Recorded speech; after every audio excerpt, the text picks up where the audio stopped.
ಸಂಧಿಗಳ ಬಗ್ಗೆ ಅಭ್ಯಾಸ ಮಾಡೋಣ. ಸಂಧಿ ಅಂದ್ರೇನು? ಎರಡು ಅಕ್ಷರಗಳು ಕಾಲ ವಿಳಂಬವಿಲ್ಲದೆ ಸೇರುವುದಕ್ಕೆ ಸಂಧಿ ಎನ್ನುವರು.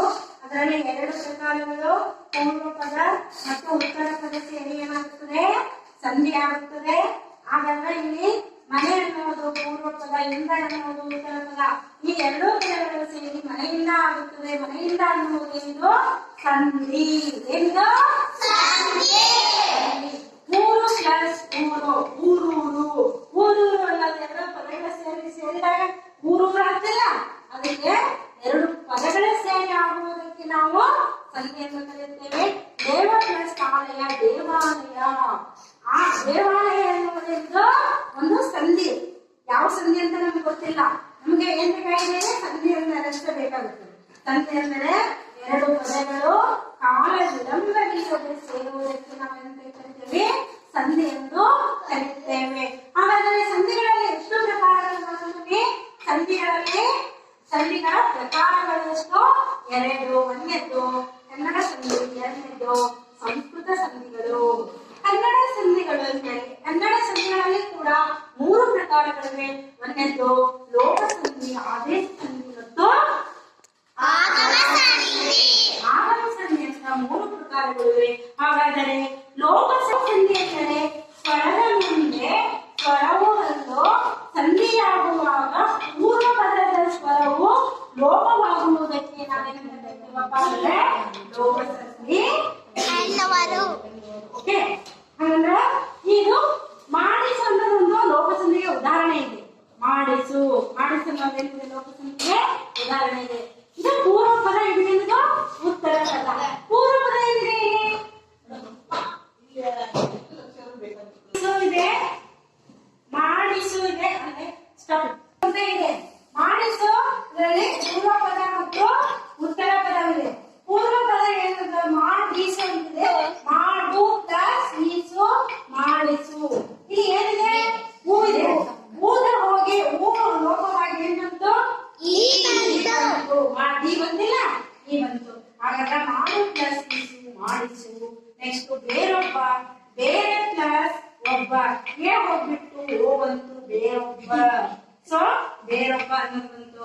ಹಾಗಾದ್ರೆ ಈ ತರ ಪೂರ್ವಪದದ ಒಂದು ಅಕ್ಷರವು ಯಾವುದೇ ಒಂದು ಸ್ವರವು ಲೋಪವಾದರೆ ಅದನ್ನ ಏನಂತ ಕರಿತೀವಿ ನಾವು? ಅಂದ್ರೆ ಸಂಧಿ. ಕನ್ನಡ ಸಂಧಿಗಳಲ್ಲಿ ಎರಡನೇದು ಯಾವ್ದಪ್ಪ ಅಂತ ಹೇಳಿದ್ರೆ ಆದೇಶ ಸಂಧಿ. ಯಾವುದು? ಸಂಧಿಯಾಗುವಾಗ ಒಂದು ಅಕ್ಷರವು ಹೋಗಿ ಬೇರೊಂದು ಅಕ್ಷರವು ಬರುವುದಕ್ಕೆ ಏನಂತ ಕರಿತೀವಿ ನಾವು? ಆದೇಶ ಸಂಧಿ ಎನ್ನುವರು. ಅಥವಾ ಇನ್ನೊಂದಿದೆ, ಇದಕ್ಕೆ ಏನಂತ ಕರಿತೀವಿ? ಈಸಿಯಾಗಿ ಹೇಳ್ಬೇಕಂದ್ರೆ ಪ್ರಥಮ ಕಾಲಗಳಿಗೆ ಗದಲ ಕಾಲಗಳು ಆದೇಶವಾಗಿ ಬರುವುದಕ್ಕೆ ಆದೇಶ ಸಂಧಿ ಎನ್ನುವರು. ನೋಡಿ ಎಕ್ಸಾಂಪಲ್ಸ್ ಇದೆ, ಅದ್ರ ಮೇಲೆ ನೀವು ಅರ್ಥ ಮಾಡ್ಕೋಬಹುದು. ಹಳೆ ಕನ್ನಡ ಅಂತಿದೆ, ಹಳೆ ಪ್ಲಸ್ ಕನ್ನಡ. ಇಲ್ಲಿ ಗ ಇದೆ, ಇದೆ ತಾನೆ? ದೊಡ್ಡ ಪರವಾಗಿ ಏನ್ ಬಂತಿಲ್ಲಿ? ಕಂಪನಿ ಅಂತ ಇದೆ. ಕಣ್ ಪ್ಲಸ್ ಪನಿ ಬಿಡಿಸಿದಾಗ. ಸೊ ಬರದ ಪರವಾಗಿ ಏನ್ ಬಂತಿಲ್ಲ? ಚಳಿಗಾಲ, ಚಳಿ ಪ್ಲಸ್ ಕಾಲ. ಗಾದ ಪರವಾಗಿ ಏನ್ ಬಂತು? ಹಾಗಾದ್ರೆ ನಾವು ಆದೇಶ ಸಂಧಿ. ಸೊ ನೆಕ್ಸ್ಟ್ ಮೂರನೇದ್ದು ಆಗಮ ಸಂಧಿ. ಮೂರನೇದ್ದು ಆಗಮ ಸಂಧಿ. ಆಗಮ ಸಂಧಿ ಎಂದರೇನು?